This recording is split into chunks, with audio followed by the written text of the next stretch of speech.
আমাৰ অতি মৰমৰ ছাত্ৰ ছাত্ৰীসকল, মই আজি আলোচনা কৰিম ক্লাছ 6 ছ'চিয়েল চায়েন্স চেপ্টাৰ 4 দেশ মহাদেশৰ কথা যাপন অনুশীলনী 1 তলৰ প্ৰশ্নবোৰৰ উত্তৰ দিয়া।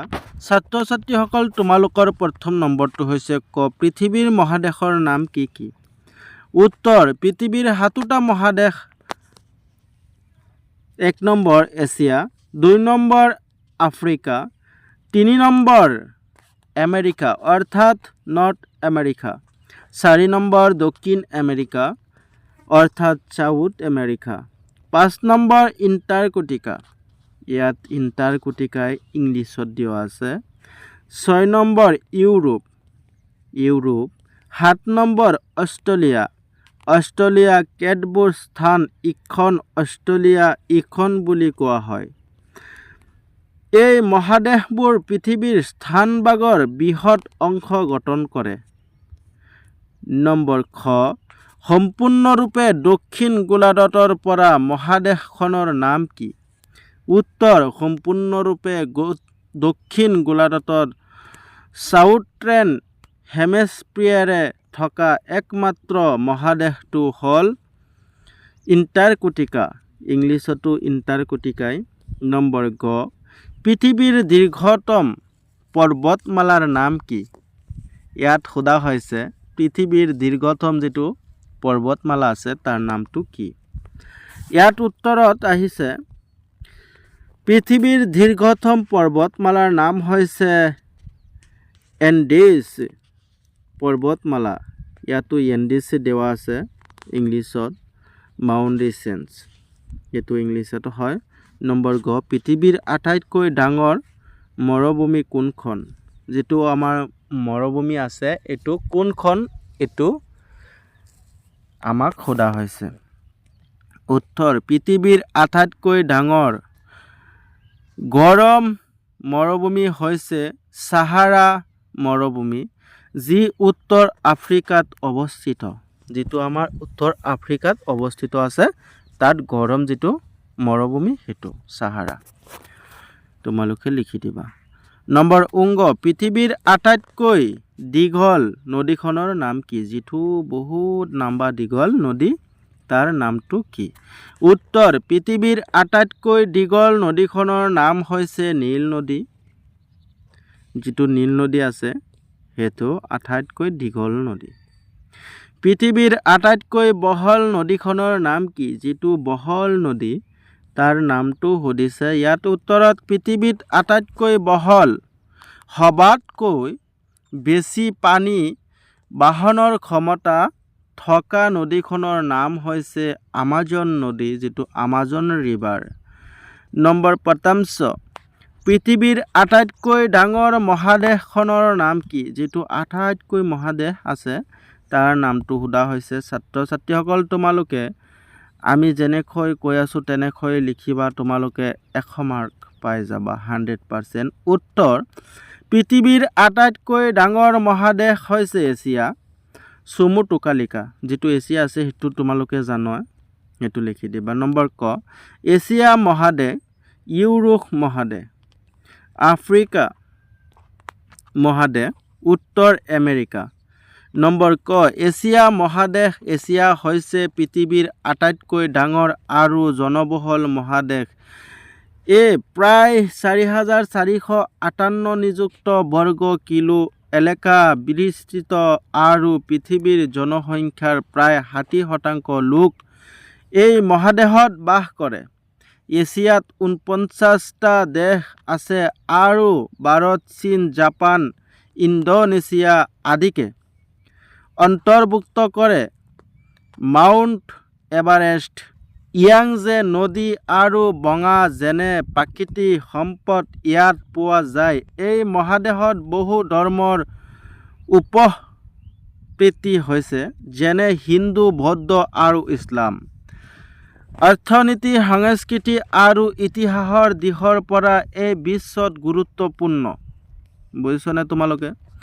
নম্বৰ গ ইউৰোপ মহাদেশ আৰু ইউৰোপ হৈছে পৃথিৱীৰ অন্যতম সৰু মহাদেশ, কিন্তু ইতিহাস আৰু সংস্কৃতিৰ ক্ষেত্ৰত অতি গুৰুত্বপূৰ্ণ এই প্ৰায় 50টা দেশ আছে, যেনে জাৰ্মানী, ফ্ৰান্স, ইংলেণ্ড, ইটালী আদি। দীৰ্ঘ আৰু ৰোমান সভ্যতাৰ জন্মস্থান হিচাপে ইউৰোপ বিজ্ঞান, কলা আৰু ৰাজনীতিত গুৰুত্বপূৰ্ণ ভূমিকা পালন কৰিছে।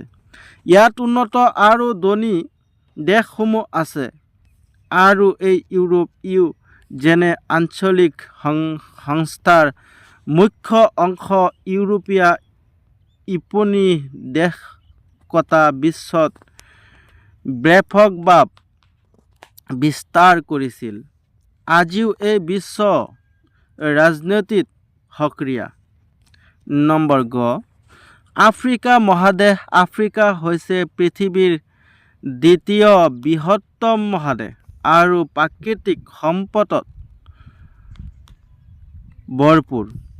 ইয়াত 50ৰো অধিক দেশ আছে আৰু প্ৰায় 130 কোটি লোকৰ বাস। ছাহাৰা হৈছে ইয়াৰ উত্তৰ অংশৰ বৃহৎ মৰুভূমি আৰু নাইল নদী ইয়াৰ দীৰ্ঘতম নদী। এই বহু প্ৰাচীন সভ্যতাৰ জন্মস্থান, যেনে মিছৰীয় সভ্যতা। আফ্ৰিকাত বহু নৃগোষ্ঠীৰ ভাষা আৰু সংস্কৃতি বিদ্যমান যদিও বহু দেশ দাৰিদ্ৰ্য আৰু সংঘাতৰ সন্মুখীন। তথাপি আফ্ৰিকা সম্ভাৱনাময় মহাদেশ হিচাপে পৰিগণিত। নম্বৰ গ, উত্তৰ আমেৰিকা মহাদেশ। উত্তৰ আমেৰিকা হৈছে পৃথিৱীৰ তৃতীয় বৃহত্তম মহাদেশ, য'ত প্ৰধানকৈ 3টা দেশ আমেৰিকা যুক্তৰাষ্ট্ৰ, কানাডা আৰু মেক্সিকো আছে। এই মহাদেশৰ উত্তৰ অংশ উন্নত আৰু আধুনিক আৰু দক্ষিণ অংশ তুলনামূলকভাৱে কৃষি আৰু সংস্কৃতি আধাৰিত। ইয়াত নাইগ্ৰা জলপ্ৰপাত, কৰি পৰ্বত আৰু মিছিছিপি নদী যেনে প্ৰাকৃতিক বৈশিষ্ট্য দেখা যায়। ইয়াৰ পৰা অবিহনে গঢ়ি তোলে ইয়াৰ বৰ্তমান সমাজ, অৰ্থনীতি, বিজ্ঞান আৰু প্ৰযুক্তিত এই মহাদেশ বিশ্বত অগ্ৰণী। অনুশীলনী 2, 1 নম্বৰ তলত দিয়া প্ৰশ্নবোৰৰ উত্তৰ দিয়া। নম্বৰ ক, জাপানৰ 2টা বৃহৎ। উত্তৰ, জাপানৰ 2টা বৃহৎ উন্নত প্ৰযুক্তি। জাপান উচ্চ প্ৰযুক্তি, ৰূপকৰ্ণ, ইলেক্ট্ৰনিক আৰু অটোমোবাইল নিৰ্মাণ ক্ষেত্ৰত বিশ্বজুৰি পৰিচিত। হোণ্ডা, ইউটান, ছনী, পেনাছনিক আদি কোম্পানীৰ বিশ্ববিখ্যাত ভূমিকম্প প্ৰৱণ ৰাষ্ট্ৰ। জাপান বিশ্বৰ আটাইতকৈ ভূমিকম্প প্ৰৱণ দেশসমূহৰ ভিতৰত অন্যতম। প্ৰেচিছ ৰিং অফ ফ্ৰীত অৱস্থিত হোৱাত ইয়াত সঘনাই ভূমিকম্প আৰু আগ্নেয়গিৰিৰ উদ্গিৰণ হয়। নম্বৰ খ, আটাইতকৈ ডাঙৰ দ্বীপ। উত্তৰ, হোনচু। নম্বৰ গ, সমতলভূমিৰ নাম। উত্তৰ, কান্দু সমতলভূমি। নম্বৰ গ, উনবোট-জুটোবোৰ। উত্তৰ, গ্ৰীষ্ম শৰৎ শীত বসন্ত। নম্বৰ ঙ, ফল বুলি কোৱা জুটো। উত্তৰ, শৰৎ। নম্বৰ চ, সৰলভোগী গছ পোৱা যায়। উত্তৰ হোক্কাইডো অঞ্চলত, উত্তৰ হোক্কাইডো অঞ্চলত কি পোৱা যায়? সৰলভোগী গছ পোৱা যায়। বুজিছনে? নম্বৰ দ্বিতীয় চ, ধৰ্ম। উত্তৰ, বৃহৎ ধৰ্ম, যিটো বৃহৎ ধৰ্ম। নম্বৰ বৰ্গীয়, শিক্ষী শিক্ষিত হাৰ মানে বুজিছেনে আমাৰ যিটো সমাজে শিক্ষা কৈ আছে এইটো উত্তৰ প্ৰায় 100% 100% এইটো শিক্ষিত হাৰ জাপানক কিয় দ্বীপ দেশ বুলি কোৱা হয় উত্তৰ জাপান এখন দ্বীপ ৰাষ্ট্ৰ ই প্ৰায় 6852 সৰু ডাঙৰ দ্বীপেৰে গঠিত ইয়াৰ চাৰিওফালে সাগৰে আবদ্ধ সেয়েহে ইয়াক দ্বীপ দেশ বুলি কোৱা হয় 3 নম্বৰ জাপানৰ উদ্যোগৰ বিষয়ে চমুকৈ লিখা উত্তৰ জাপান বিশ্বৰ অন্যতম উন্নত ঔদ্যোগিক দেশ ইয়াত গাড়ী ইলেক্ট্ৰনিক সামগ্ৰী ৰবট আকৰ্ষণীয় খেলনা মোবাইল কম্পিউটাৰ আদি উৎপাদন কৰা হয় দেশটোৰ বিদ্যুৎ উৎপাদন বিজ্ঞান আৰু প্ৰযুক্তিত উচ্চ উন্নত ঘটিছে ছাত্ৰ ছাত্ৰীসকল আজি তোমালোকৰ মাজত আমি